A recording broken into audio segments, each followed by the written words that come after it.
மட்டக்களப்பிலிருந்து 160 kilometre தொலைவில் இன்று பிற்பகல் 1 மணி அளவில் ஆழ்ந்த காற்றழுத்த தாழ்வு மண்டலம் கிழக்கு திசையில் நிலை கொண்டிருந்தது.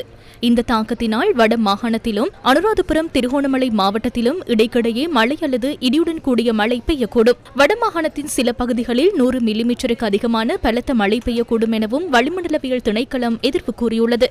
வடக்கு வடமத்திய மாகாணங்களிலும் திருகோணமலை மாவட்டத்திலும் இடைக்கிடையே மணித்தியாலத்திற்கு 50 முதல் 60 கிலோமீட்டர் வேகத்தில் பலத்த காற்று வீசக்கூடும். சில சந்தர்ப்பங்களில் மணித்தியாலத்திற்கு 70 கிலோமீட்டர் வேகத்தில் பலத்த காற்று வீசக்கூடும் எனவும் வளிமண்டலவியல் திணைக்களம் எதிர்வு கூறியுள்ளது.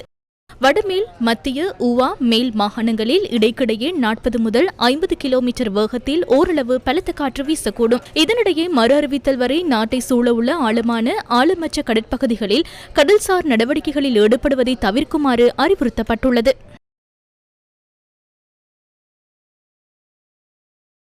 அனர்த்த முகாமைத்துவ மத்திய நிலையத்தின் தயார் நிலை எவ்வாறு காணப்படுகின்றது?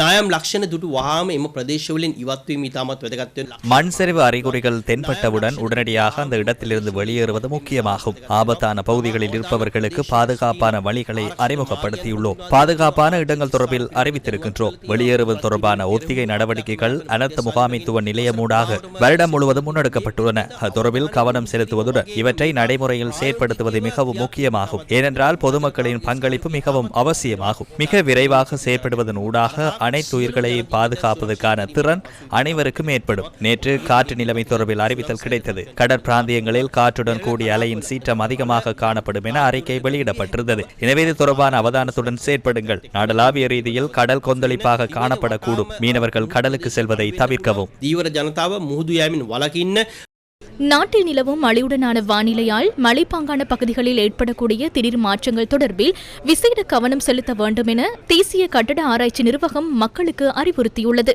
தெதுரோயா உள்ளிட்ட 22 பிரதான நீர்த்தேக்கங்களின் வான்கதவுகள் திறக்கப்பட்டுள்ளன. மேலும் 24 நடுத்தர நீர்த்தேக்கங்களின் வான்கதவுகளும் திறக்கப்பட்டுள்ளன.